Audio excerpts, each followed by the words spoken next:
और सौभाग्य से ये दोनों चीज़ें समय से आपको मिली, लेकिन आपने समझदारी से काम नहीं लिया।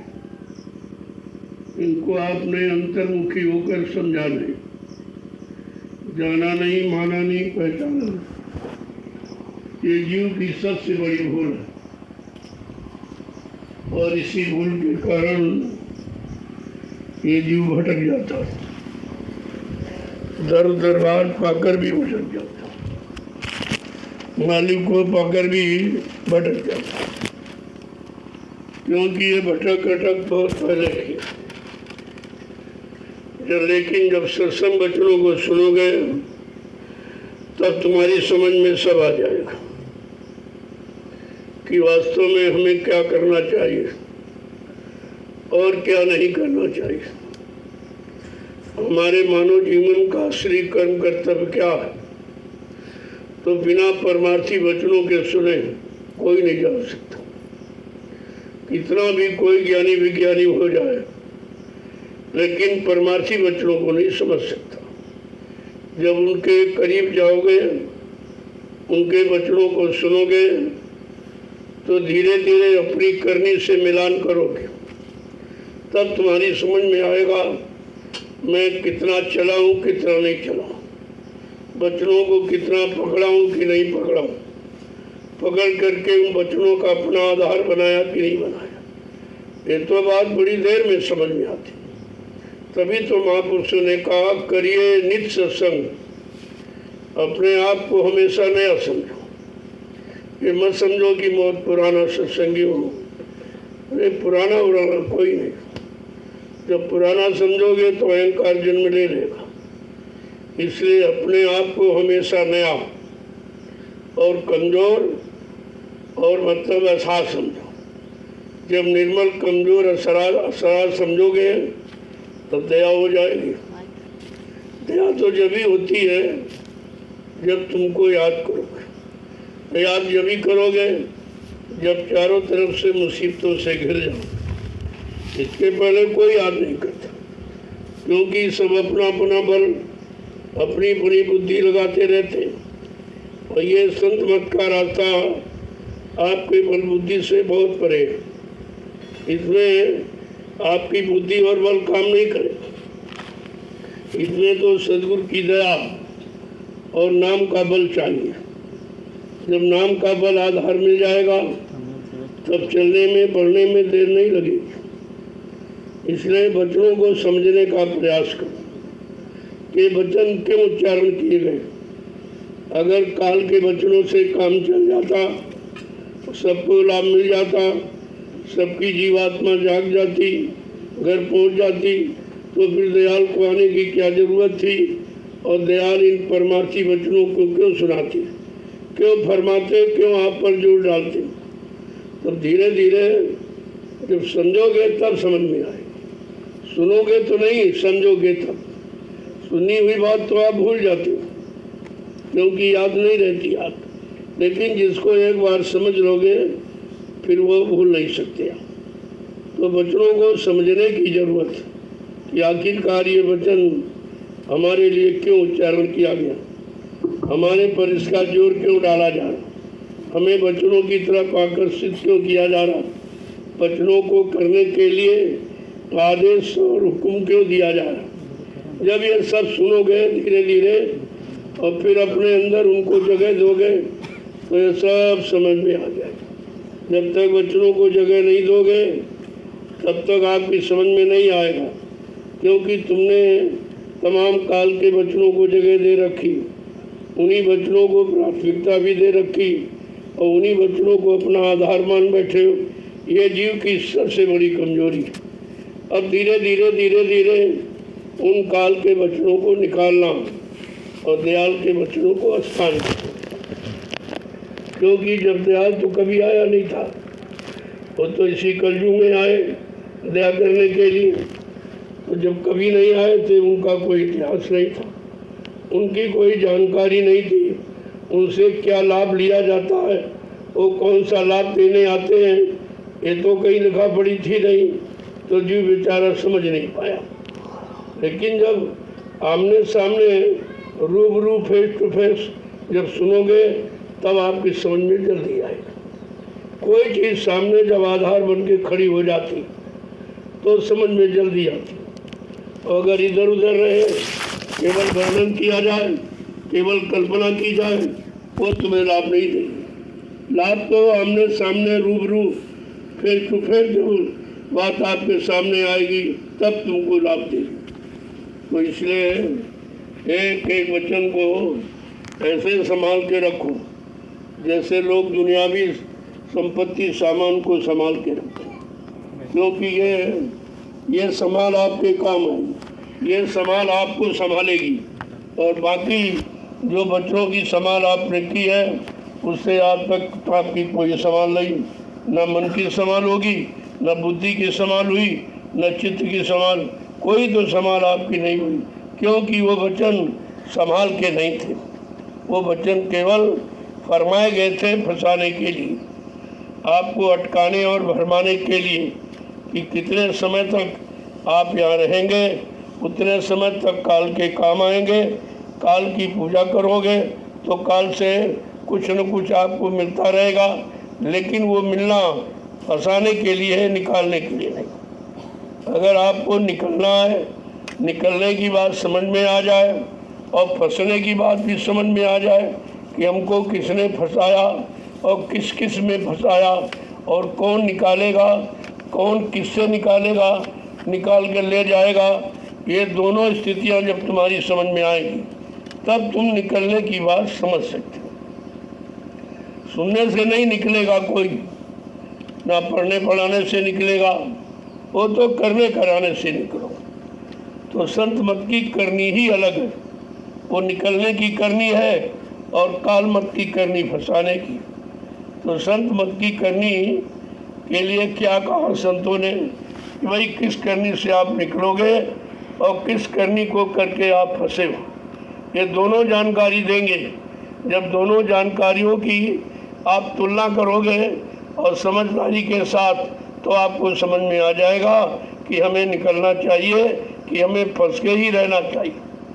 तो धीरे धीरे धीरे धीरे कोई काम करने लगोगे, जब काम वो तुम्हारे अभ्यास में आ जाएगा, चाहे कोई चिंतन हो, चाहे कोई मतलब यानी करनी हो, जब करने लगोगे तो धीरे धीरे वो तुम्हारे अभ्यास में परिवर्तित हो। और जब अभ्यास में आ जाएगी तब धोखा नहीं देगी, क्योंकि जो काम करके आप देख लो उसके बारे में तो जानकारी होती है।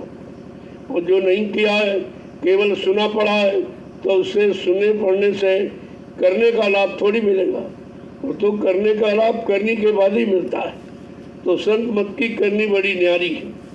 करनी करो मार मंडालो, बिल्कुल उल्टा, काल की करनी से एकदम उल्टी करनी है। करनी करो मार मंडालो, इंद्रिय भोग विसारो, इतना काम करो तुम अब की, तब आगे की सद्गुरु। जब इतना कर लोगे तब तुम्हें सद्गुरु की बात समझ में आएगी कि हमारा आगा क्या है, पीछा क्या। हम पीछे चलते रहे, उसको आगा समझते रहे। जब आगे चलोगे तो पीछे का भी ज्ञान हो जाएगा और आगे का भी ज्ञान हो जाएगा, और दोनों को का लाभ आपकी समझ में आ जाएगा। इसलिए थोड़ा बच्चों को सुनो, उनकी पहचान क्या है, बाहर में क्या पहचान है और अंदर में क्या पहचान। जिसको बहिर्मुखी अंतर्मुखी कहते हो वो तुमको बाहर में भी समझना पड़ेगा, क्योंकि अभी आप बाहर मुखी हो। बाहर ही तुमको दिखाया, सुनाया, समझाया, कराया गया, और अंतर्मुखी तो आपको बनाया ही नहीं गया। ना अंतर्मुखी कोई साधना बताई गई, अंतर्मुखी में क्या करना है, अंतर में मुख को कैसे मोड़ना है और कैसे वो काम करना जिससे हमें छुटकारा मिल जाए। तो ये सब चीज़ें समझने की। बिना सत्संग के तो कोई नहीं समझ, बिना सत्संग के, बिना सदगुरु के ये बात समझ में नहीं आए। सत्संग भी चाहिए और सदगुरु भी चाहिए, यानी कराने वाला भी चाहिए और करने क्या किया जाए वो जानकारी भी चाहिए। जब दोनों चीज़ें तुम्हारे साथ हो जाएंगी तो पाने में और चलने में, पहुंचने में सहूलियत हो जाए। इसलिए दोनों चाहिए, संत चाहिए यानी सदगुरु भी चाहिए और उसकी सीख भी चाहिए, यानी सत्संग भी चाहिए। जब सत्संग और सद्गुरु दोनों बातें समझ में आ जाएंगी तब कहीं तुम्हारे काम की शुरुआत होगी, यानी बनने की शुरुआत होगी। जय गुरुदेव, जय गुरुदेव, जय गुरुदेव, जय गुरुदेव, जय गुरुदेव, जय गुरुदेव। जय गुरुदेव। नाम किसका? प्रभु का, जय गुरुदेव। नाम किसका? प्रभु का, जय गुरुदेव। नाम किसका? प्रभु का, प्रभु का प्यारा नाम। जय गुरुदेव। आज दयाल बाग में लघु सत्संग में सम्मिलित होने वाले समस्त सत्संगी प्रेमी जो बड़े सौभाग्य से अवसर मिलता है। ये श्रवण और भाग पक्ष ये साधना के बनाए, इनमें साधना की जाती है।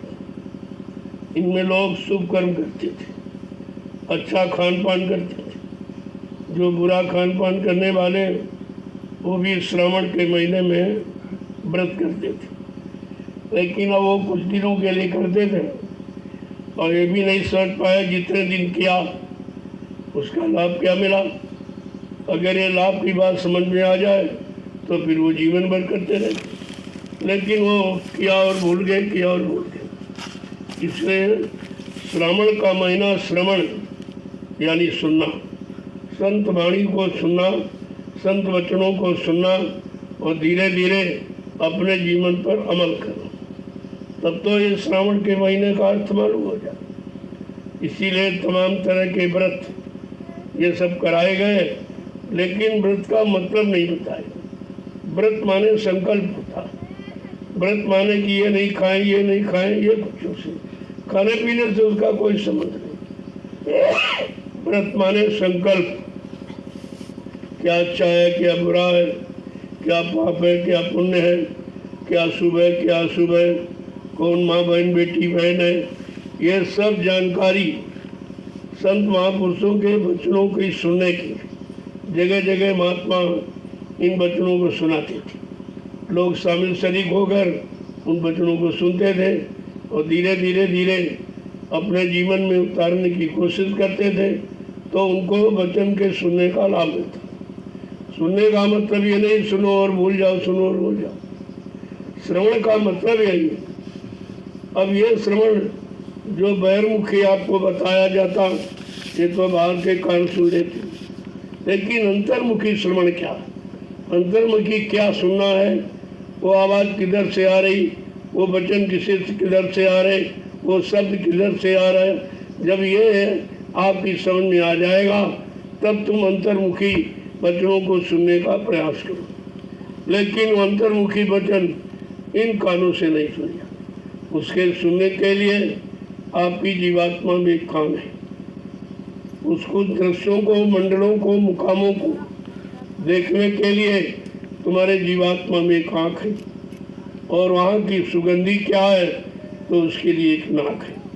ये दोनों चीज़ें में आप तीनों में फंसे हैं, और तीनों की जानकारी जो बाहर में सुन के फंस गए और अंदर में सुनने लो तो निकल जाओ। निकलना और फंसना जब दोनों समझ में आपके आएंगे तब कहीं तुम कुछ कुछ जान सकते हो, बहुत थोड़ा थोड़ा, पूरा तो नहीं जान सकते हो लेकिन कुछ कुछ जान जाओ। जब कुछ जान जाओगे तो ज़्यादा जानने की कोशिश करो। जब उस जानकारी और उस जानकारी में कोई अंतर करना सीखो कि जो पहले जनाया बताया गया, अब ये जो महापुरुष बताते जनाते इसमें कितना अंतर है, लाभ में अंतर कितना, वो लाभ टिकाऊ नहीं, ये लाभ टिकाऊ। वो तो सुना और भूल गए और किया और फंस गए, लेकिन ये लाभ सुनोगे तो भूलोगे नहीं और फंसोगे नहीं। बिल्कुल एकदम अपोजिट है, उल्टा। तो कहने का मतलब ये है कि जब तक वचनों को नहीं सुनोगे तो आप कैसे बच पाओगे कि हम फंस रहे हैं, कि हम निकल रहे हैं। फंसने का कारण क्या और निकलने का कारण क्या, फंसने का आधार क्या, निकलने का आधार क्या, ये सब जानकारी बिना वचनों के सुने नहीं मिली। इसलिए महापुरुषों ने कहा कि सत्संग तो तुमको हर पल घड़ी मिलना चाहिए, क्योंकि यहाँ इतना जीव बिगड़ गया उसको समझने के लिए, क्योंकि ये भारी बीमारी है। जब भारी बीमारी हो जाती तो डोज भी बढ़ाया जाता और डोज का समय भी बढ़ाया जाता कि कितनी बार लेना है और कितना कितना लेना। इसी तरह से जब वचनों का डोज समझ में आ जाए तो धीरे धीरे आपकी बीमारी विषयों की भोगों की मतलब यानी धीरे धीरे धीरे कम हो जाएगी।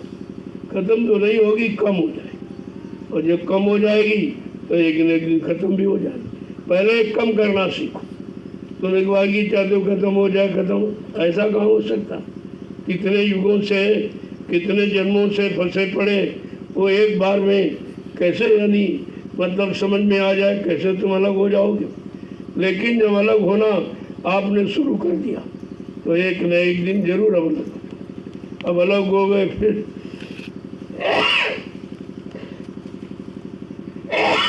अलग हो गए, फिर मिल गए, फिर अलग हो गए, फिर ये मिलौनी कभी आप बंद नहीं करते।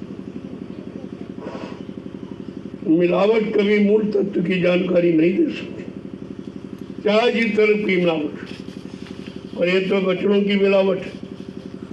अगर काल के बच्चों को दयाल के बच्चों में मिला के रखो, पहली बात तो मिलेंगे नहीं, वो एक दूसरे के अपोजिट मिलेंगे।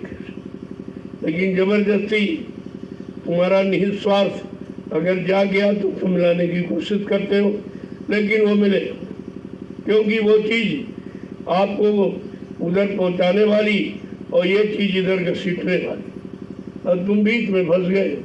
काल घसीट रहा, दयाल ले जाने का प्रयास कर। जब तुम ये समझ पहुंच जाओगे कि ये तो घसीट रहा है, हमको अपने घर जाना, तब तुम उसके चंगुल से निकल सकते हो और दयाल की पकड़ को समझ सकते हो। ऐसे समझना भी मुश्किल है, क्योंकि बहुत दिनों से फंसे पड़े हो। फंसने की बात तुम्हारे अभ्यास में है, लेकिन निकलने का तो अभ्यास किया नहीं कभी, तो उसका अभ्यास ही नहीं है। जब अभ्यास नहीं है तो आपकी रुचि नहीं है, जब रुचि नहीं है तो निकलोगे कैसे? ये सब स्थितियाँ परिस्थितियाँ बनानी पड़ती।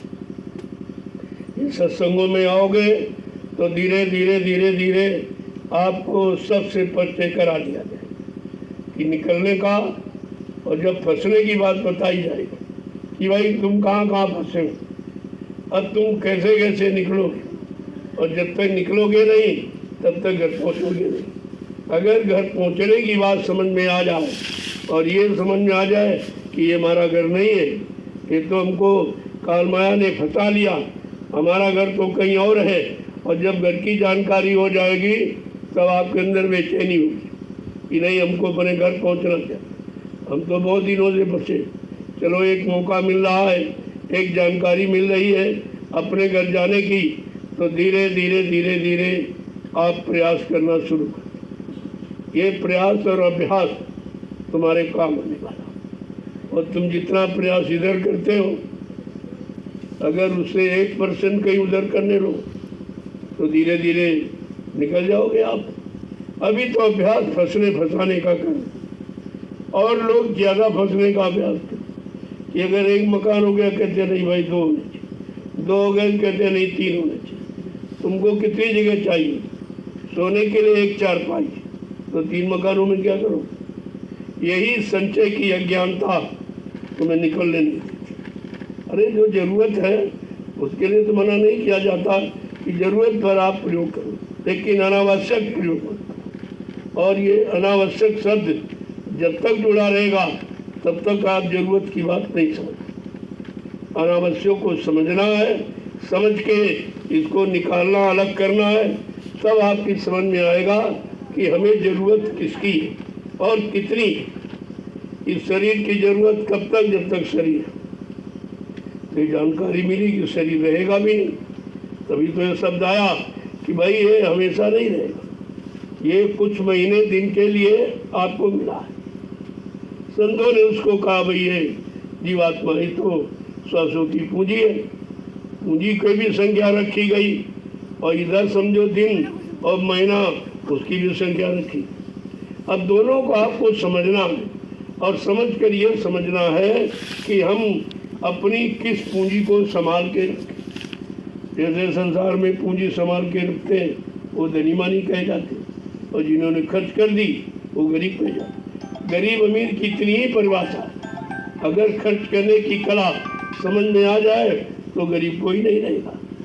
तो आप आमदनी के साधन तो बनाए हो, लेकिन खर्च करने की कला किसी कमाना तो सबको मालूम, सब कमाते ही हैं, लेकिन खर्च करना कोई कोई समझता था, और वो भी खर्च अनावश्यक, जरूरत भर। जब जरूरत भर खर्च करोगे तो कुछ न कुछ तो पूंजी आपकी बच जाए, चाहे वो श्वासों की पूंजी हो और चाहे ये भौतिक जगत की पूंजी। पहले बात तो ये पूंजी कमाने का ढंग क्या, तरीका क्या है।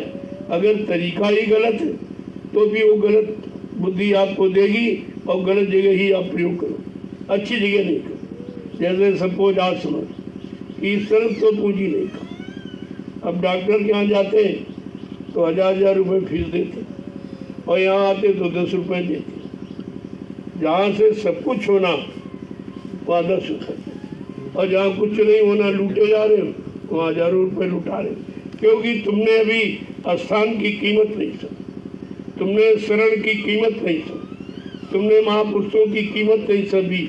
यद्यपि वो तुम्हारे धन के भूखे नहीं, उनको इसकी जरूरत ही नहीं, क्योंकि भौतिक जगत में धन की आवश्यकता है, आध्यात्मिक जगत में इसकी जरूरत नहीं है। जो जरूरत है उन्हीं को मालूम कि कहाँ पर तुम्हारा धन लगा करके जो भौतिक जगत में आपने अपराध किया और पाप किया और गुनाह किया, उनकी माफी कैसे हो। इस तरह तो आपको लगाएंगे, बाकी ये पूंजी काम आने, ये तुम्हारे काम आने वाली नहीं है। और महापुरुष की शरण में चले गए तो आपको कामयाबी हासिल करा देंगे। उनको मालूम है कि भाई कैसे ये धन, वैसे धन लाभकारी है, लेकिन अगर खर्च करने की कला मालूम हो जाए कि कहाँ खर्च करना, कहाँ नहीं करना, किधर की तरफ जाना, किधर की नहीं जाना, तो जब तक सत्संगों में नहीं आओगे तो आपको पता ही नहीं चलेगा। क्योंकि जहाँ लगे हो तो बहुत पहले से लगे, और महापुरुष कहते नहीं भाई वहाँ नहीं लगना, वहाँ लगे हो तो लगे ही रह गए, कभी हट नहीं पाए हो। अब इधर की तरफ लगो जहाँ से तुम्हें उधर से हटना हो जाए और इधर से जाना और पहुँचना हो जाए। देखो दोनों काम आप, हटना भी सीख लो और अपने असली घर जाना पहुँचना भी सीख लो। जब दोनों चीज़ें आपकी समझ में आ जाएंगी तो रहते हुए आप फंसोगे, करते हुए आप फंसोगे नहीं, लेते देते रखते ही आप फंसोगे नहीं। अगर फंसना सीख गए तो यहाँ की हर वस्तु आप कामयाबी करा लोगे, लगा दोगे, उससे भी लाभ आपको मिल जाएगा। इसीलिए सत्संग बच्चों को सुनाया जाता कि सत्य का संग करने पर सब झूठ समझ में आ जाएगी। ये झूठ क्या है, इस झूठ ने हमारा कितना नुकसान किया, कितने समय और जीवन को नष्ट किया, ये तो समझ में जब ही आएगा जब संतों के सत्य वचन, जिसे सत्संग कहते, वो करोगे तब आपको। इसके पहले कुछ नहीं आता। तो कहा ये करेगा कौन, कहा ये गुरु करेगा और कोई नहीं करेगा। गुरु का मतलब चेतन ज्ञान करेगा। गुरु कोई हाड़ मांस का पुतला नहीं है, वो तो आधार है, क्योंकि हाड़ मांस के पुतले में तुम्हारी जीवात्मा बैठी। जीवात्मा के कल्याण के लिए उनको हाड़ मांस का शरीर लेके आना पड़ा। नहीं आप समझ नहीं पाते। और कोई शरीर धारण कर ले तो आप बोली भाषा नहीं समझ पाओ। अगर कोई शरीर न धारण करे और बोले तो आपको भूत प्रेत आ गया। वो तो तुम्हारी सहूलियत समझ के लिए ये मानव तन धारण किया, बाकी इसका कोई मतलब नहीं। अब मतलब तुमको है, निकलना तुमको है, जगाना जीवात्मा तुमको है, घर पहुंचाना तुमको है। इतने तुम्हारे काम के लिए उन्होंने मानव तन धारण किया। लेकिन जब मानव शरीर मिल गया, उससे आपको शारीरिक लाभ मिल गया, शारीरिक शांति मिल गई, तो धीरे धीरे धीरे धीरे वो शांति तुम्हारी परिवर्तित होने लगती कि अब असली शांति का। चलो 5 तत्व वाले शरीर को तो शांति मिल गई, लेकिन जीवात्मा को शांति कैसे? वो तो कोई शरीर धारण करती नहीं, उसमें इस जैसे कुछ है नहीं, वो तो निखालिस शुद्ध है, पाक साफ निर्मल पवित्र है, उसको तो कोई चीज़ चाहिए ही नहीं। और यहाँ का कोई सफाई का यंत्र से काम करेगा नहीं, धो सकता नहीं। तो महापुरुषों ने क्या कहा जरा उसको सुन लो जी, तो धीरे धीरे आपकी समझ में आ जाए। जो साधक जाग जाता, जिसकी जीवात्मा जाग जाती है, तो वो उनके इस जिस्म को भी महत्व देती है, और महत्व देने के बाद जब इधर काम होने लगता है तब वो उधर की बात करती, फिर इधर की बात नहीं करती, इधर की बात जब तक करोगे जब तक इधर समझ नहीं पाओगे, इधर से निकल नहीं पाओगे तब तक उधर की बात नहीं कर। कहा वो जागी हुई सूरत क्या कहती है कि गुरु मोहि अपना रूप दिखाओ, गुरु मोहे अपना रूप दिखाओ, गुरु मोहि अपना रूप दिखाओ, गुरु मोहे अपना रूप दिखाओ। कहते अपना रूप, जीवात्मा को अपने घर पहुंचाने वाला वो रूप।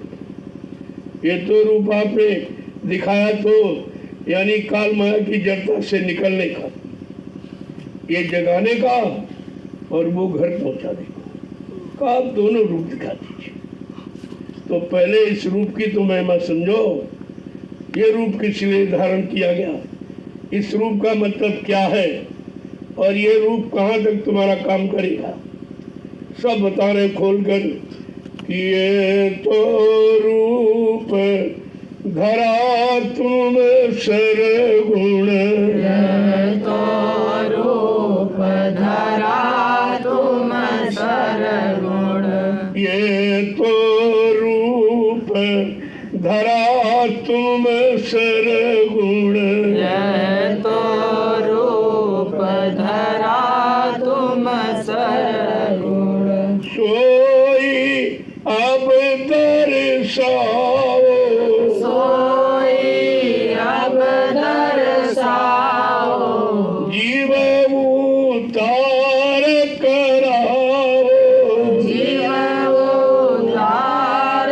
कराओ, गुरु मोहि अपना रूप दिखाओ, गुरु मोहे अपना रूप दिखाओ। अब जब सूरज जाग जाती है गुरु की दया से, तब वो आगे की बात करती है कि ये तो रूप आपने सगुण रूप धारण किया, आकार का, शरीर सगुण रूप है, आकार है, जिसमें हाथ है, पैर है, कान है, नाक मुंह जैसा है। लेकिन कहा कि ये तो आपने जीव का उद्धार करने के लिए, इधर से निकाल कर उधर खड़ा करने के लिए आपने ये सगुण रूप धारण किया।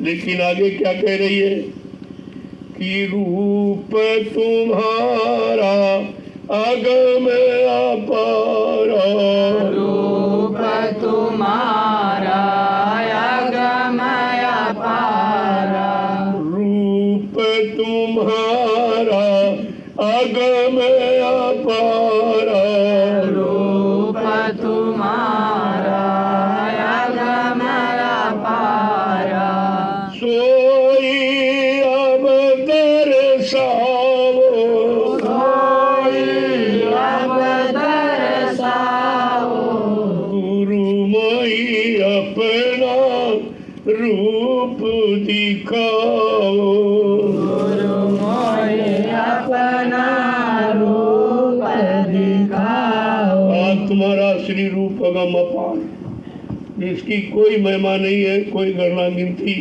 कोई यहाँ मिसाल और उदाहरण नहीं है। वो अगम रूप है, अगम देश पहुंचाने वाला। वो तुम्हारा अलग रूप, अनाम रूप, जो हर मंडल मुकाम पर पहुंचाने वाला है, अब वो रूप दिखाओ कि सोई अब दर्शाओ, अब उस रूप का दर्श करो, यानी वो रूप दिखा दो और दिख करके मैं अपने घर को जाने के लिए तैयार हो जाऊं। जब तक आप रूप नहीं दिखाओगे तो जाने का आधार हम कैसे समझोगे।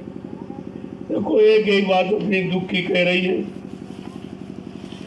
कि देखूं रूप मगन है बैठूं, देखो रूप मगन होए बैठूं, देखूं रूप मगन है बैठूं, देखो रूप मगन होए बैठूं, अभय दान दिलवाओ, अभय दान दिलवाओ, गुरु मोहि अपना रूप दिखाओ, गुरु मोहे अपना रूप दिखाओ। आज ही दिन वो रूप मिल जाएगा, असली प्रसन्नता, असली खुशी होगी।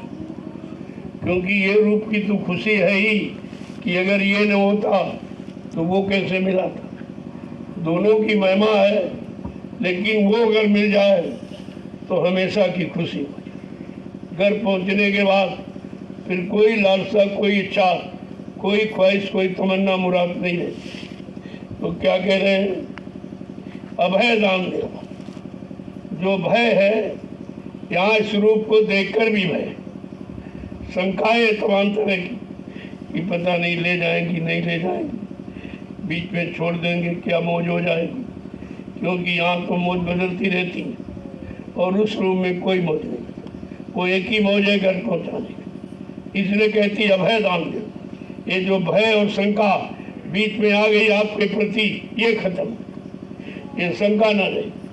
क्योंकि पंचभौतिक शरीर में शंका रहती कि तरह तरह की लीला होते, तरह तरह की व्यवस्था, तो व्यवस्था लीला देख के जीव भ्रमित हो जाता कि अभी ये कहते थे, अभी ये क्यों कर रहे हैं और इसकी क्या जरूरत। यानी मतलब उसे मालूम तो है नहीं कि ये सब तुम्हारे लिए करते। जो भी हो रहा सब जीव की, वो अपने लिए कुछ करते नहीं कि वो अपना, उनका कोई काम, उनका अपना काम यही है कि तुम्हारी जीवात्मा जग जाए, घर पहुँचे। और वो कर्म जो आपने इकट्ठे की अज्ञानता में, उनकी आपको यानी धीरे धीरे रिहाई हो जाए, छुट्टी हो जाए, माफ़ी मिल जाए। तो ये माफ़ी दिलाने के लिए कितना झंझट करना पड़ता, ये काम ये सेवा वो सेवा, ये ज़मीन वो ज़मीन, ये मतलब यानी ये तरह तरह की जो व्यवस्था ये की जा रही, ये व्यवस्था आपके किए गए संचित कर्मों की अदायगी की, इसलिए किया जाए। वैसे इसकी ज़रूरत नहीं है, सीधी जीवात्मा को जगा के घर पहुँचा दे, लेकिन ऐसे तो जाएगी भी नहीं, क्योंकि उसको कभी ऐसा रास्ता मिला नहीं, ऐसा कोई साथी यहाँ आया नहीं, तो उसको तो शंका हो रही कि पता नहीं कोई नहीं ले गया तो ये कैसे ले जाएंगे।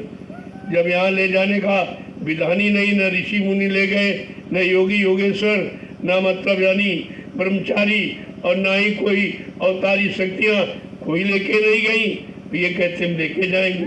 तो अचानक कोई बात ऐसी आ जाती है तो शंका पैदा कि पता नहीं कह रहे ले जाए कि नहीं ले जाए, या हम जाने के लायक है कि नहीं है। तमाम तरह की शंकाएं जन्म ले लेती। लेकिन जब इसीलिए कह रही कि इधर तो मालूम हो गया, लेकिन हमको अभय दान मिला, जो भय पैदा, जो शंका पैदा हो रही, वो खत्म कर दे। आगे क्या कह रहे हैं कि ये भी रूप प्यारा मोको, ये भी रूप प्यारा मोको, ये भी रूप प्यारा मोको, ये भी रूप प्यारा मोको, इस ही से उसको समझाओ, सही से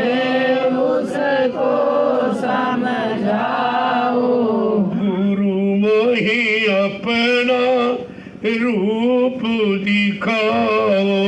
गुरु मोहे अपना रूप दिखाओ। हमको तुम्हारा ये भी रूप प्यारा, क्योंकि निकलने का ज्ञान इसी रूप से मिला, ले जाने का रास्ता इसी रूप से मिला।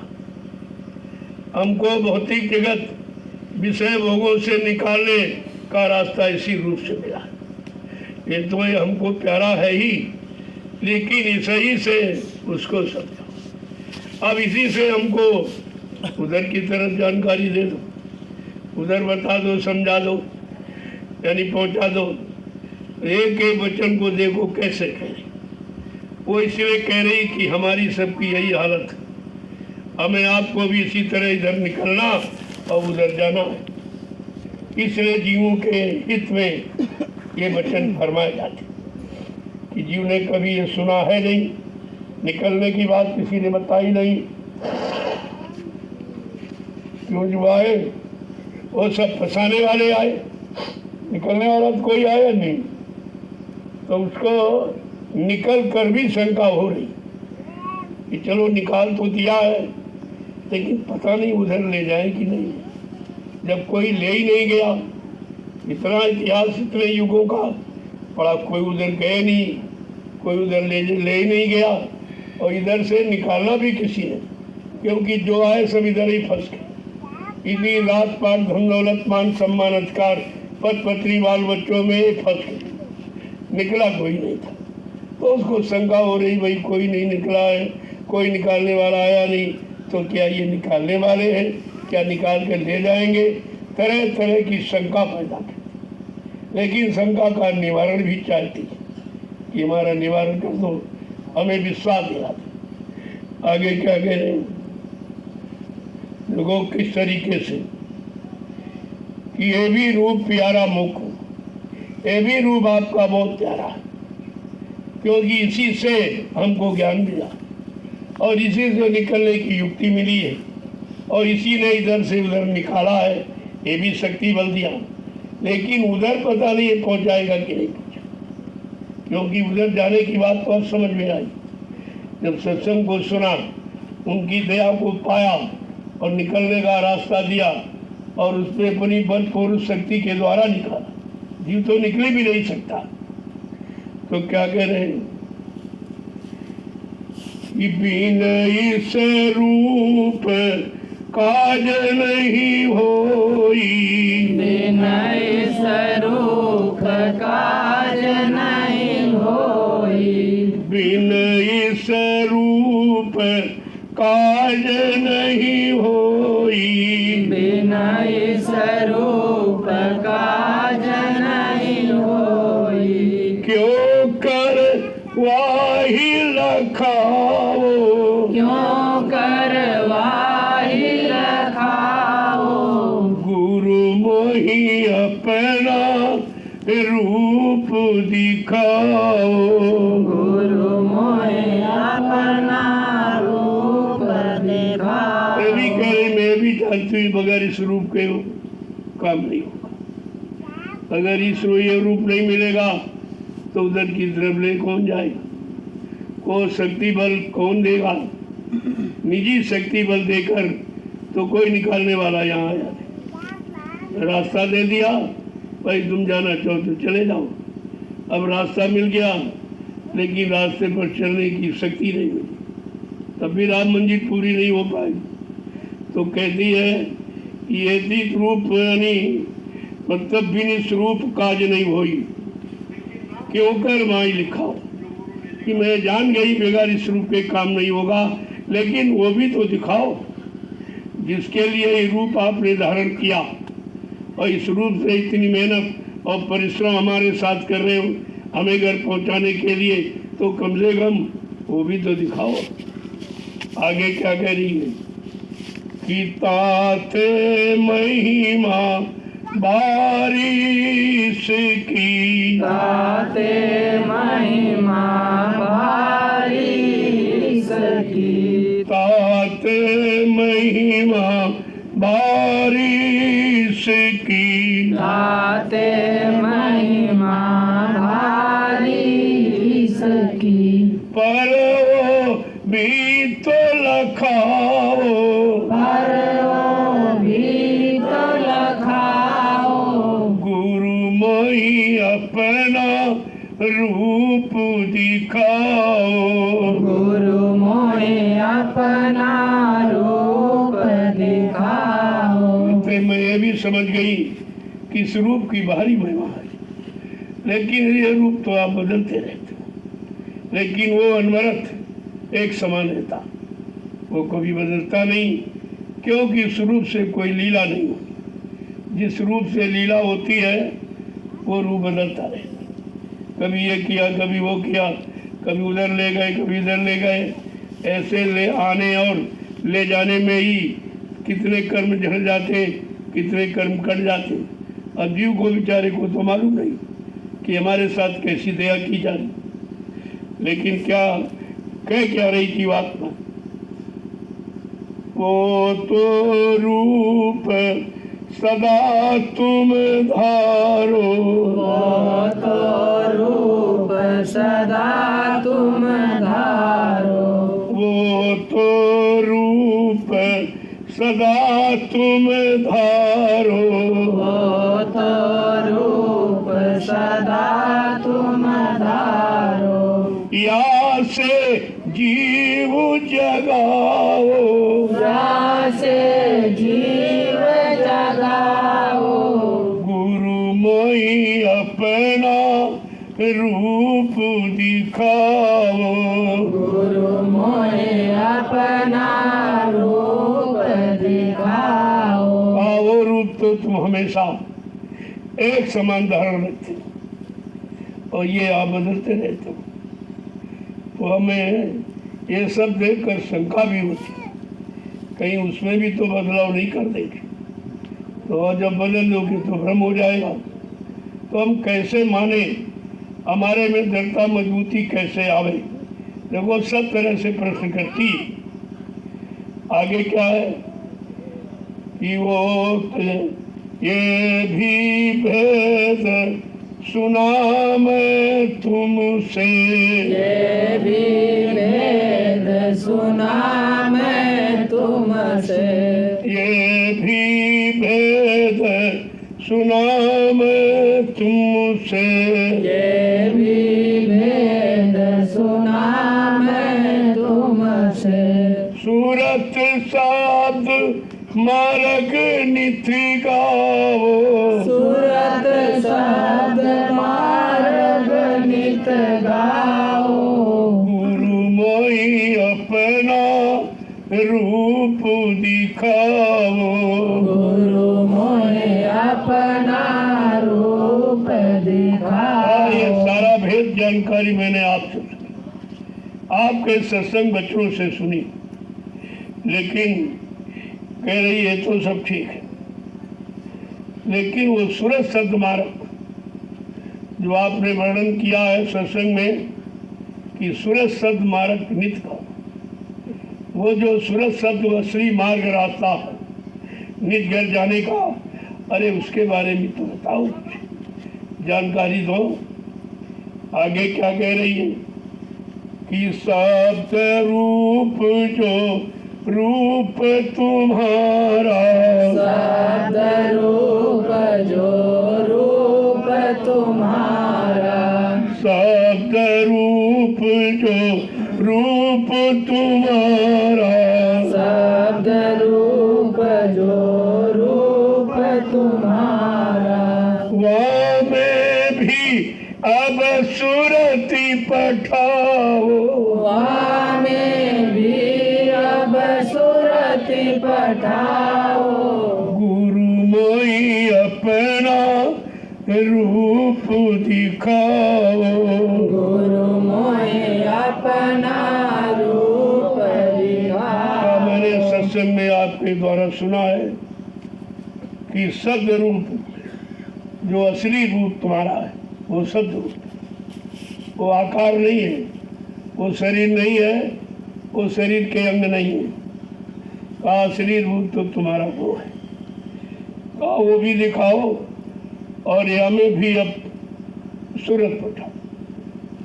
और इससे जो तुम्हारा ये सद्रूप है, इससे जीवात्मा को घर पहुंचाते हो। अब हमको भी घर पहुंचा दो। पठाने का मतलब भेजना, पहुंचाना। आगे क्या कह रहे हो कि डरता रहूं मौत और दुख से, डरता रहूं मौत और दुख से, डरता रहूं मौत और दुख से, डरता रहूं मौत और दुख से, निर्भय कर अब मोहि छुड़ाओ, निर्भय कर अब मोहि छुड़ाओ, गुरु मोहि अपना रूप दिखाओ, गुरु मोहि अपना रूप दिखाओ। इस रूप में पंचभौतिक में तो डर है मौत का और दुख का, क्योंकि इसकी मौत भी होगी और दुख सुखाते जाते रहे। कहा ये भी भय है, इस भय से भी मुक्त करा दो ना हमको, यानी मौत का डर रहे न दुख का, और निर्भय, इन सबसे निर्भय मुक्त करा के अब मुझे घर पहुंचा दो, तो ये झगड़ा ही खत्म हो जाए। ये शंका संदेह मूल ब्रह्म का ये झगड़ा झंझट खत्म हो जाए। आगे क्या कह रही है कि दीन दयाल जीव हितकारी, दीन दयाल जीव हितकारी, दीन दयाल जीव हितकारी, दीन दयाल जीव हितकारी, सतगुरु स्वामी काज बनाओ, सतगुरु स्वामी काज बनाओ, सतगुरु स्वामी काज बनाओ, सतगुरु स्वामी काज बनाओ, गुरु मोहि अपना रूप दिखाओ, गुरु मोहि अपना रूप दिखाओ। आपका नाम दीन दयाल है। जब दीनों पर दया करते हो तो मुझ जैसी दीन पर भी दया कर। तो आप दीन और हितकारी हो, दीनों पर दया करने वाले, दीनों का भला कल्याण करने वाले हो। तो कहा सतगुरु स्वामी मेरा भी एक काम बना था, जो कितने युगों का भूला बिछड़ा मैं यहाँ भटक रही हूँ, कोई संभाल करने वाला, कोई उधर की तरफ ले जाने वाला, कोई इधर से छुटकारा दिलाने वाला मिला ही। अब आप दीन दयाल हो, दीनों पर दया करते हो और सबके हितकारी हो, तो मुझ जैसे दीन अभागिन पर भी अपनी दया दृष्टि करो और मुझको भी घर पहुंचा दो। देखो इस तरह से जब दीनता और गरीबी आ जाएगी तब वही तुम्हारे असली काम की शुरुआत। काल के यहाँ तो तरह तरह के गरुड़ गुमान घमंड है, इसी में मतलब यानी पदे रहते हो ये मान वो सम्मान। संत महापुरुषों ने तभी कहा अरे भाई मान और पान क्यों चाहे, पड़ेगा सब तुझे। ये मान सम्मान भी कर्म कर जाओ, किसी का ले लोगे तो दोगे नहीं तो आपको देना पड़ेगा। इसलिए आपको सेवा लो भी और अपनी सेवा करो भी, दोनों काम। सेवा लो सेवा दो, तब दोनों की अदायगी होगी। अब तुम कहते हो नहीं नहीं हम सेवा करेंगे, किसी की लेंगे नहीं, तो फिर लेने के लिए आना पड़ेगा, फिर तुम्हारा छुटकारा कहाँ।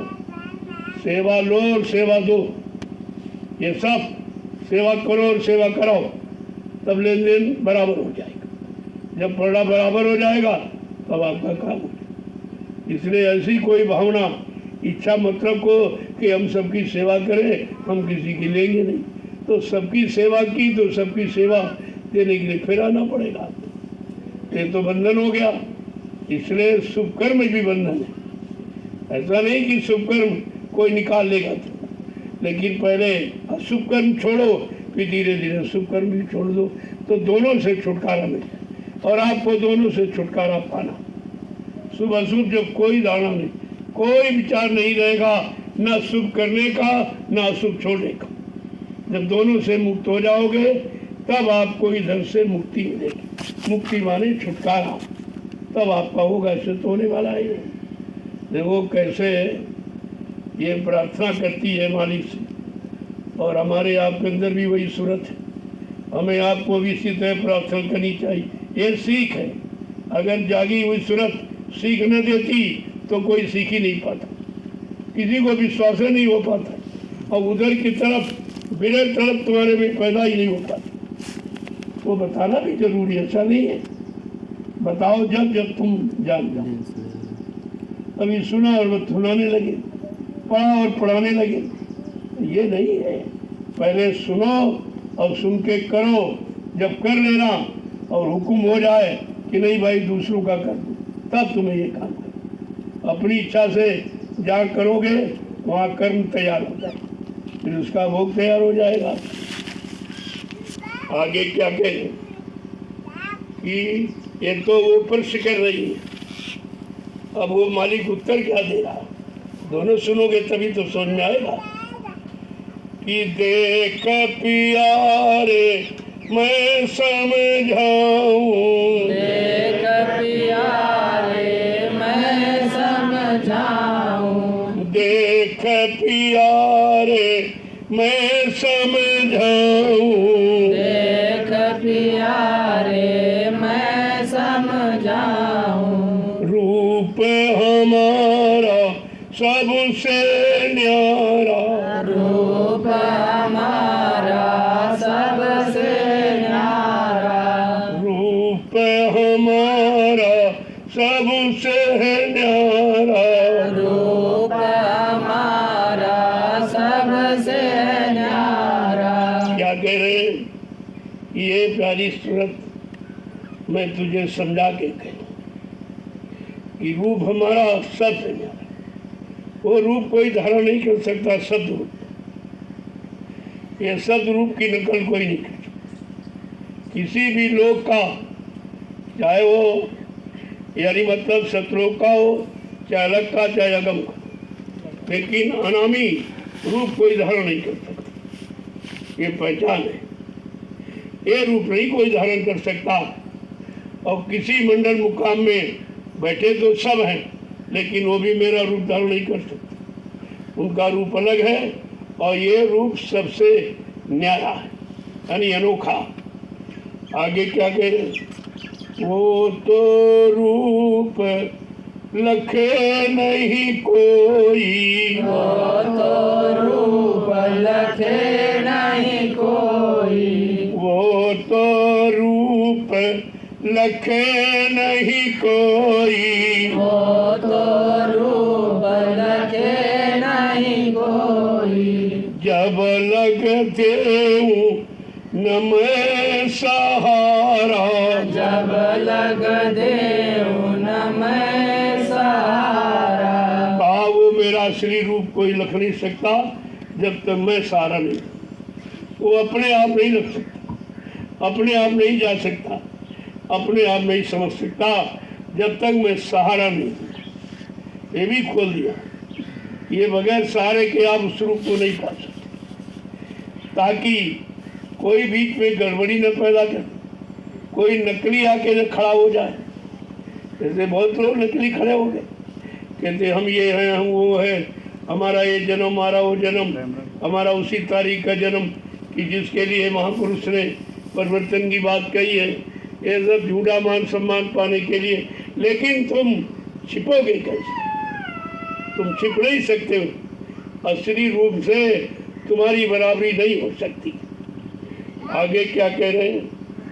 जब तक मैं सहारा नहीं दूंगा उस रूप को न कोई समझ सकता, न उस रूप को कोई पा सकता, न उस रूप को पकड़कर यानी उस रूप में कोई विश्वासी कर सकता और पकड़ कर अपने घर जा सकता। आगे क्या कह रहे हैं कि करनी करो मार मन डालो, करनी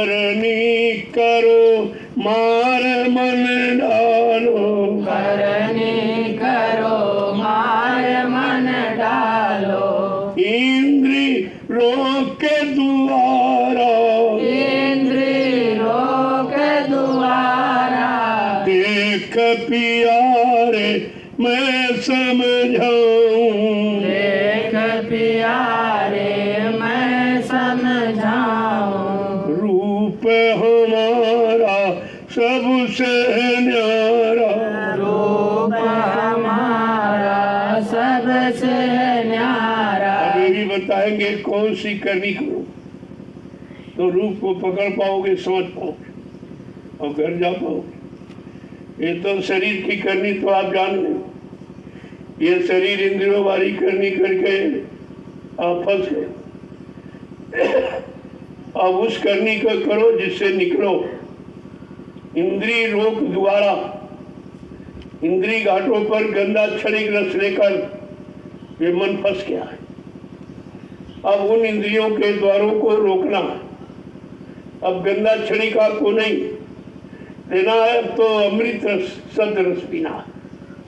तो आगे क्या कह रहे हैं कि सूरत चढ़ाए, सूरत चढ़ाए गगन पर धारो, सूरत चढ़ाए गगन पर धारो, सूरती चढ़ाए गगन पर धारो, सूरत चढ़ाए गगन पर धारो, शून्य शिखर के पारा, शून्य शिखर के पारा, देख प्यारे मैं समझाऊं, देख प्यारे मैं समझाऊं, रूप हमारा सबसे न्यारा, रूप हमारा सबसे न्यारा। वो करनी करो जिससे जीवात्मा सत्य को पकड़े और अपनी घर की तरफ चले। अब मन ने विषय भोगों को पकड़ा तो फंस गया, और सूरत को शब्द पकड़ाओ तो घर चली जाए। मन को भी घसीट के ले जाएगी। जब मन उसके घेरे में पहुंचेगा, उसकी सीमा क्षेत्र में, तो उसको भी घसीट के ले जाएगी। आगे क्या कह रहे हैं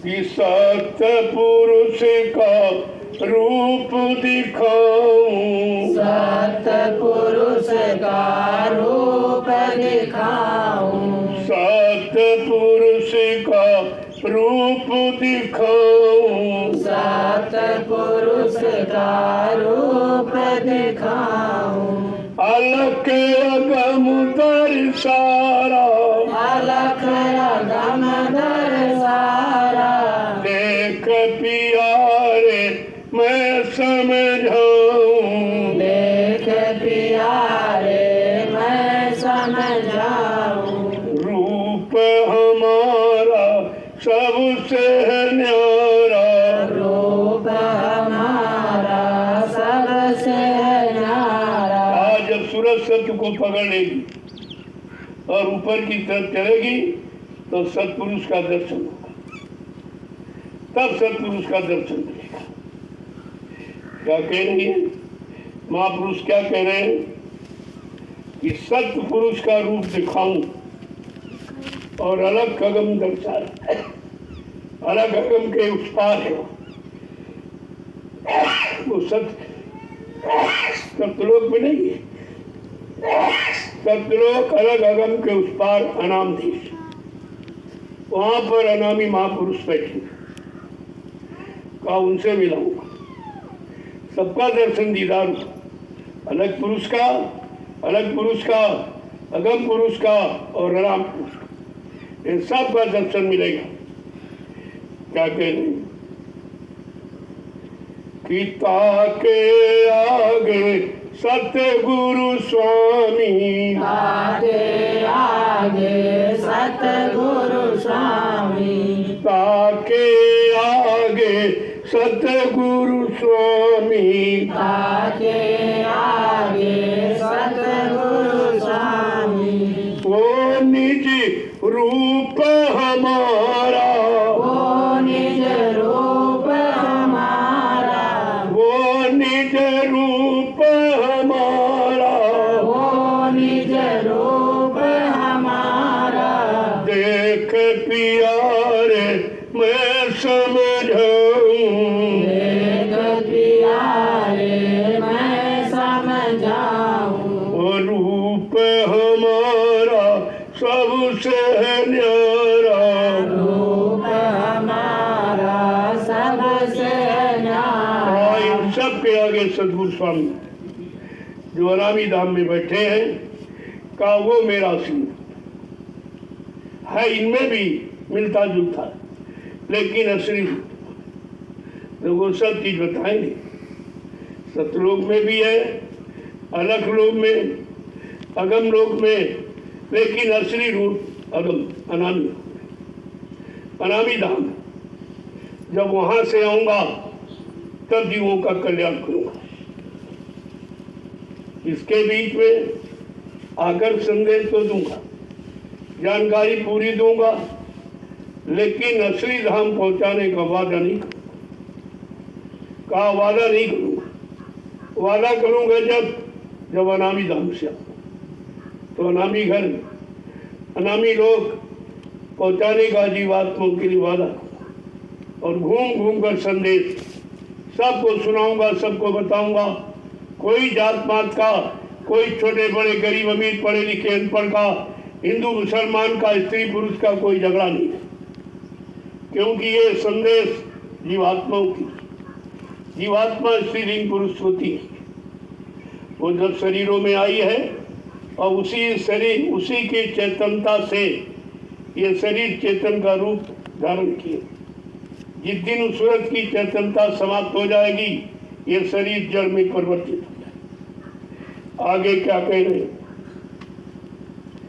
कि तुम्हारी चिंता मैं मन धारी, तुम्हारी चिंता मैं मन धारी, तुम्हारी चिंता मैं मन धारी, तुम्हारी चिंता मैं मन धारी, तुम अंचित रहे धरो प्यारा, तुम अंचित रहे धरो प्यारा, तुम अंचित रहे धरो प्यारा।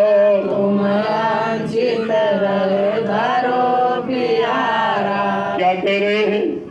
तुम्हारे लिए मैंने ये चिंता धारण की, तुम्हारी चिंता में मनधारी, मैं अपने अंदर तुम्हारी चिंता को धारण करके आया हूँ कि तुम्हारी ये जन्म जन्मांतर की चिंता, घर जाने की, मालिक से मिलने की खत्म। कह रहे और क्या, और तुम अब अंचित रहो, कोई चिंता मत करो, तुम्हें चिंता करने की जरूरत नहीं है।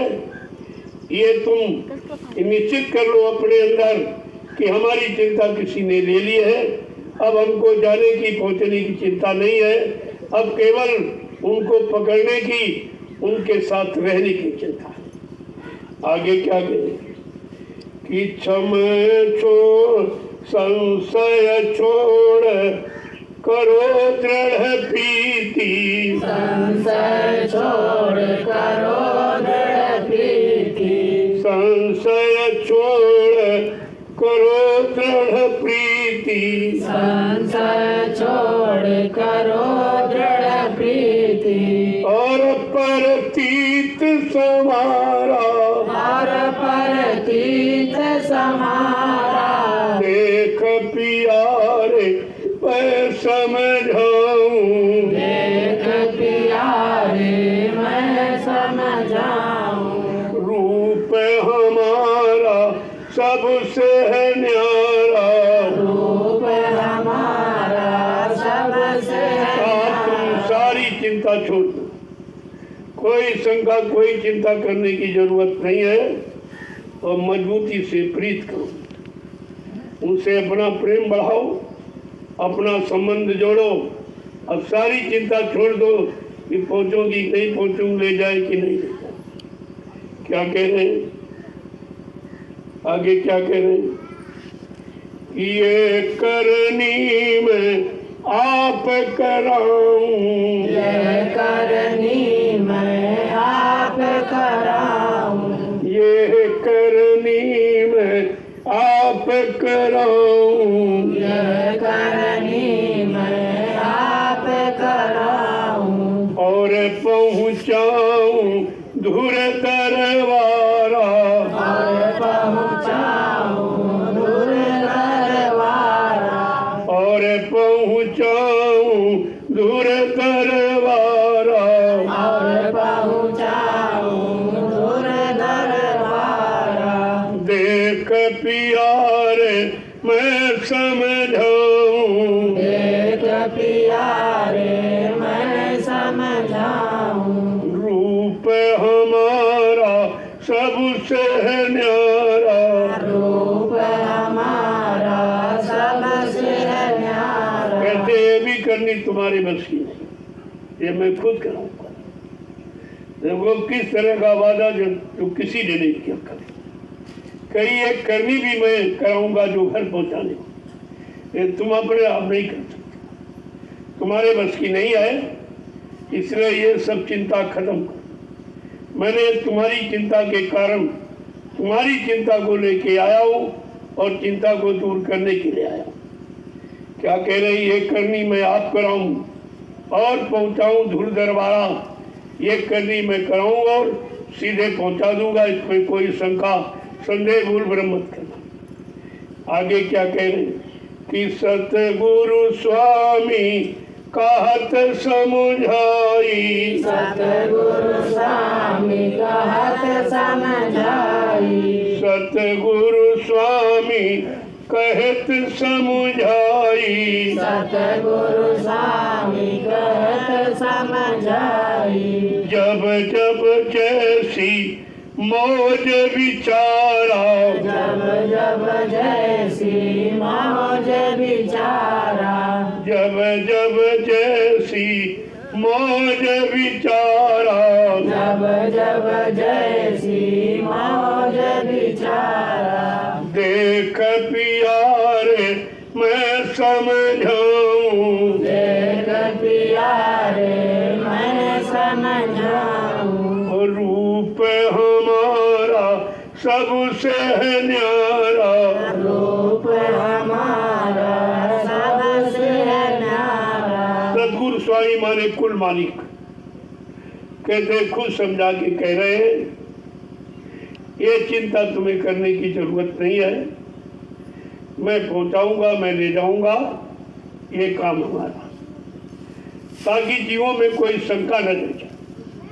और ये काम किसी ने मंत्रिमंडल पर किया नहीं, इसीलिए बताना पड़ता है कि शंका हो सकती, क्योंकि तुम्हारे पास जानकारी उनकी है जो किसी को ले नहीं गई, कभी ऐसी दया की नहीं, और ये करनी उनसे कराई नहीं घर जाने वाली। इसीलिए उनको कहने समझाने की जरूरत है कि अगर ये भेद नहीं खोला जाएगा तो ये सब सशंकित रह जाए।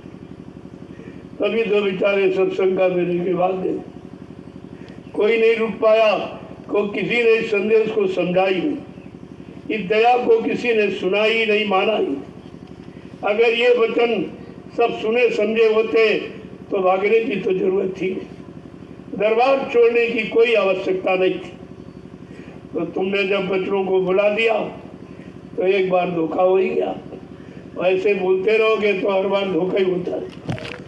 इसलिए पक्का विश्वास कराने के लिए ये पक्की करनी आपके सामने कह रही कि ये करनी भी तुम्हारी बस की नहीं, मैं कराऊंगा और मैं ही तुमको तुम्हारे घर पहुंचाऊंगा, लेकिन कम से कम तुम अपनी जगह तो बने रहो।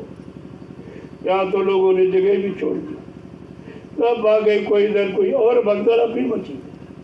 अभी इनका भागना बंद नहीं, इधर उधर इधर उधर इधर और इधर उधर में सारा समय चला जाएगा, फिर आपको मानव जीवन मिलेगा नहीं। इसलिए भूल भटक को खत्म करो, इन बच्चों को सुनो, इनको समझो, इनके अनुसार करनी करो तो भूल भरम और सच संदेश सब चला जाएगा, कुछ नहीं। अगर ये नहीं करोगे तो कुछ। इसलिए कलयुग के जीव को सत्संग की महती आवश्यकता, बहुत बड़ी जरूरत है। अगर सत्य का संग नहीं मिलेगा और सत्य के संग करने की जिज्ञासा नहीं पैदा होगी तो फिर ये तो कभी काम नहीं हो पाएगा। इसलिए कहा तुम इसकी चिंता ही मत करो, क्योंकि तुम्हारे बस का ये नहीं है, तुमने कभी किया ही नहीं है, तुम कभी घर पहुंची नहीं हो, कितने युगों से यहाँ भटक रही हो, तो तुम्हारे अंदर भटक की जानकारी अटक की है, लेकिन निकलने और अपने मालिक से मिलने पहुंचने की जानकारी नहीं। इसलिए इस संदेश को देना अनिवार्य है। ये भेद खोलना जीवों के हित में बड़ा जरूरी है। अब इस भेद को पकड़ के रखो, बस अपने सीधे काम में लग जाओ। जब तुम्हारे बस का नहीं है तो बार बार ये क्यों चिंता करते? कहा तेरे हित चिंता में धारी, मैंने तुम्हारी चिंता को दूर करने के लिए मैं तुम्हारी चिंता को अपने ऊपर लेकर और तुम्हें अंकित करने के लिए, चिंता रहित करने के लिए आया हूँ और तुमको तुम्हारे घर पहुँचा दिया। अब इसमें क्या बाकी नहीं, केवल बीच में बाकी है विश्वास। अगर विश्वास हो जाए तो सब कुछ हो जाए, और विश्वास हट गया तो कुछ नहीं, कुछ नहीं। बिन विश्वास में कौनो सिद्धि, बिना विश्वास के तो कोई काम सिद्ध हो ही नहीं सकता। विश्वास तो सर्वोपरि है, और आपने विश्वास किया नहीं और भूल गए तो अलग हो गए, चले गए बेचारे, बिखर गए।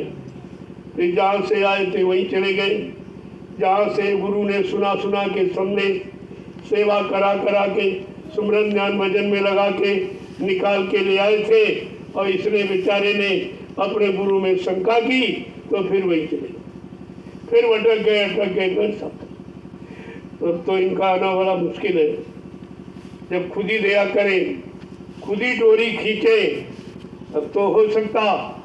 जीव के बस की बात नहीं है, जीव के बस की बात है भागना और शंका संदेह भूल भ्रम करना, ये उसकी बस की बात, यही वो करता है और यही तुम कर सकते हो, और यही करनी तुम्हारे लिए धोखे का कारण बन जाती। जय गुरुदेव, जय गुरुदेव, जय गुरुदेव। नाम किसका? प्रभु का। जय गुरुदेव। नाम किसका? प्रभु का। प्रभु का प्यारा नाम। जय गुरुदेव। अब आप लोग खड़े हो जाए।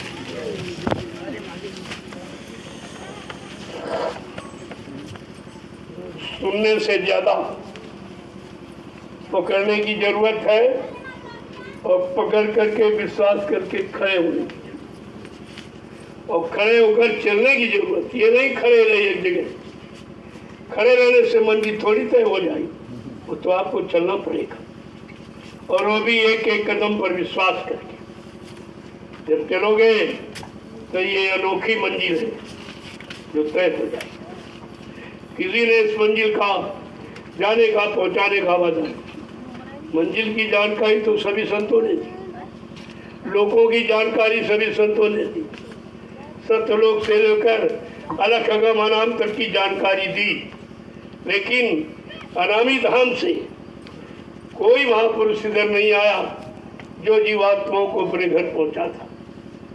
ले गए सत्यलोक तक, और सत्यलोक तक आवागमन है, उन्हीं को फिर काम करने के लिए भेज दिया गया, जाओ।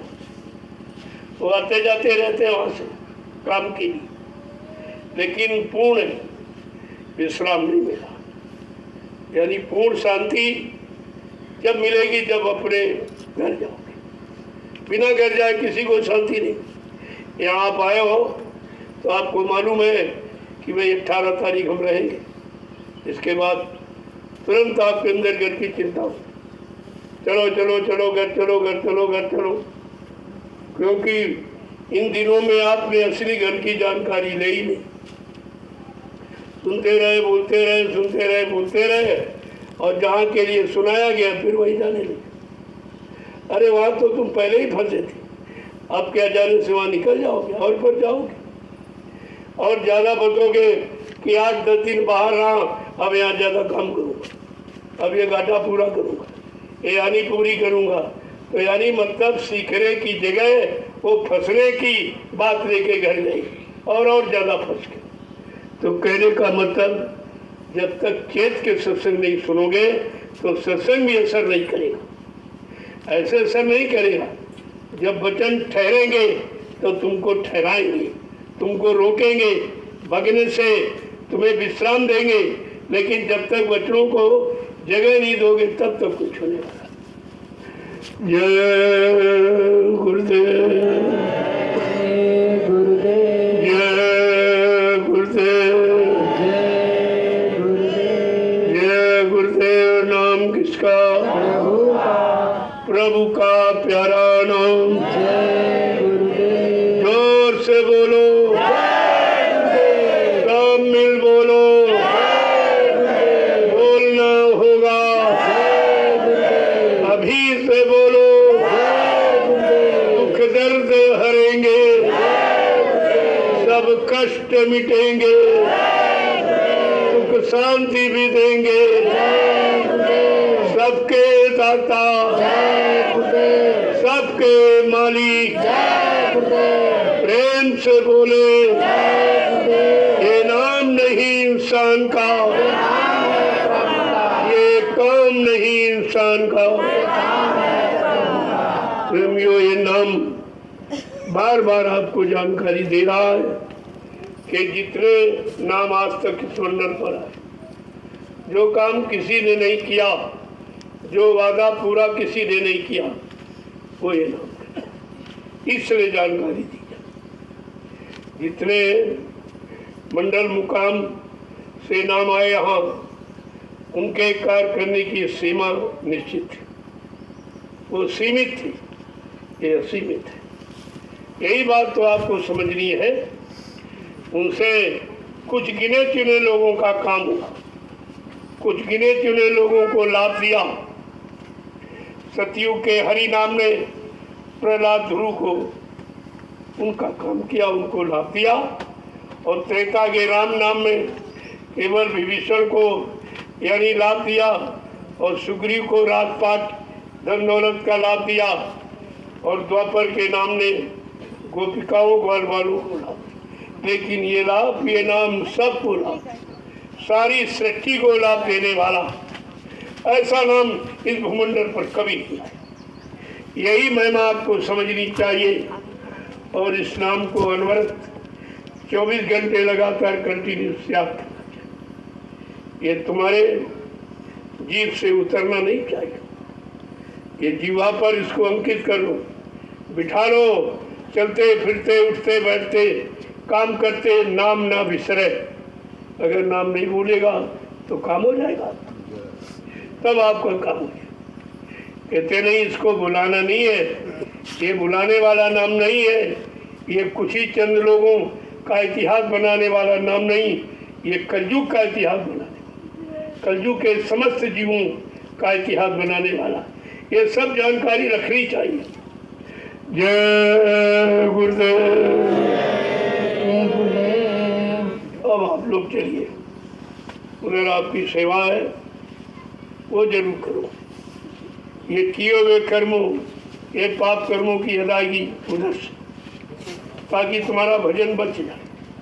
ये भजन को बचाने के लिए ये रास्ता खोला गया कि सेवा करके पाप कर्मों को अपना उतार लो और भजन तुम्हारा बच जाए।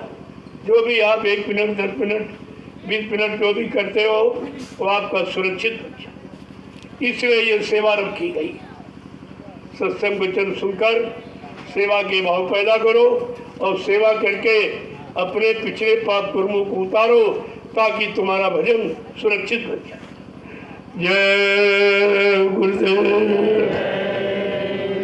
अब ये संदेश जब जाएगा आज का, एकदम चकाचौंध, सबकी आंखें खुल जाएंगी, कान खुल जाएंगे कि असली काम क्या है और हम सबको क्या करना चाहिए। तब गुरु की महिमा, उनके नर रूप की, उनके शब्द रूप की, दोनों की महिमा समझ में आ जाएगी। तब कहीं गुरु से प्रेम होता है, ऐसे नहीं होता। जय गुरुदेव। जय गुरुदेव। 5 दिवसीय जो आध्यात्मिक संदेश का समय रखा, उसमें राष्ट्र हित में भी और उसमें समाज देश हित में भी और उसमें जीवात्माओं की ये मिला जुला संदेश आपको मिलेगा। उसका समय 5 दिन, 12 तारीख से 13 से 14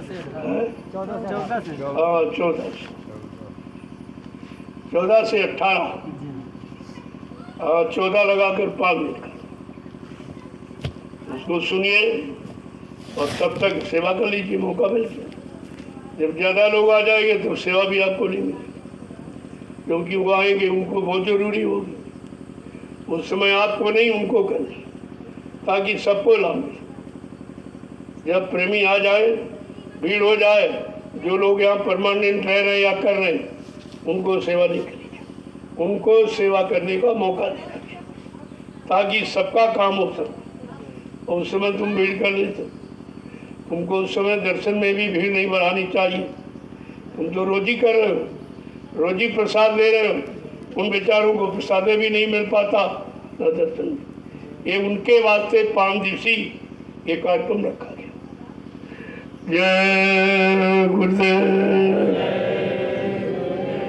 अब आप धीरे धीरे चलिए, ये मौका मिल गया, इसका लाभ उठा लो। जो कोई सेवा बाकी हो जानकारी दे दूँ। और मिट्टी सेवा वो 5 दिन तो बता दिया गया है कहाँ से मिट्टी उठेगी और कहाँ पड़ेगी, उसी से।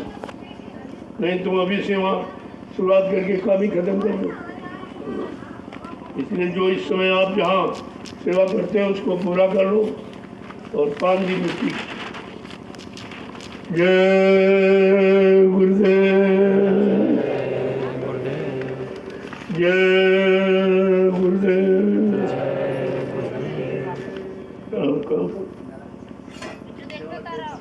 हाँ, भंडारा के पीछे जो खेत आपने लिया अपनी गाड़ी कमाई से, उसकी सफाई करो, क्योंकि वहाँ पर लोग भंडारा लगा देंगे।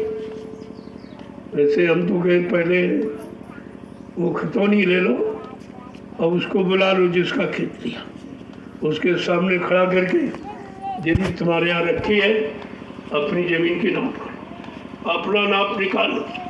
तुमको किसी की ज़रूरत नहीं है, अपनी संभाल के रखो, क्योंकि उस ज़मीन से कुछ काम होगा और दूसरे की ले लो, तुमका काम हो जाएगा, तुम्हारा नुकसान हो जाएगा। तुमको अपनी ज़मीन को मतलब यानी कवर करना है और वहाँ से पड़ी मेन डालो, तो उन दोनों को बुला लो ताकि उनको कोई शंका ना हो कि भाई हमारी ज़मीन लेनी है। यहाँ ज़मीन लेने आया नहीं गया, यहाँ ज़मीन पर काम करने के लिए। बात तुम समझी नहीं पाते। ज़मीन तुम तो बहुत दिनों से लिए बैठो, क्या किया? कुछ नहीं किया। ना भौतिक सुख मिला और अध्यात्म तो जानते ही नहीं। ये तो आध्यात्मिक सुख देने के लिए इस भूमि पर आया गया है कि भाई जो सुख सबको मिला नहीं है अब सबको मिल जाए, सबका काम। लेकिन सब नहीं, वो लेने वाले का भाव नहीं तो कैसे नहीं हो, आप जबरदस्ती दे नहीं सकते। इसलिए अपने काम का निशाना पक्का। ये ज़मीन आप जो निरंतर ले रहे हो, ये आगे आने वाले जीवों की। आप जब तक रहेंगे तब तक तुम तो अपना काम करोगे ही, लेकिन तुम्हारे जाने के बाद ये ज़मीन तुमको लाभ बराबर देती रहेगी। ये इतना बड़ा ये लाभ इसमें छिपा हुआ। इसलिए आपको ऐसे काम में आपकी गाड़ी कमाई लगाई जाती है कि तुम्हारे कुछ साथ चले। वैसे तो यहाँ से कोई लेके गए नहीं, राजे महाराजे सब छोड़ के अकल्पित धन खजाने छोड़ के चले गए और कुछ कर नहीं पाया और ना अच्छे काम में लगा पाए, और वहाँ यानी मतलब नरकों में जमराज की जूतियों की मार खाए। तो पूछ रहा तुमको धन दिया गया था, तुमने कोई अच्छा काम नहीं किया, अच्छे काम में नहीं लगाया, लोगों के काम आने वाला तुमने कोई काम नहीं किया, केवल खाते रहे सोते रहे। वो फिर दंड देता। दंड देता मानव जीवन खाने सोने के लिए नहीं मिला, परमार्थी सेवा शरीर से करते और धन मन तन सब लगा देते तो तुम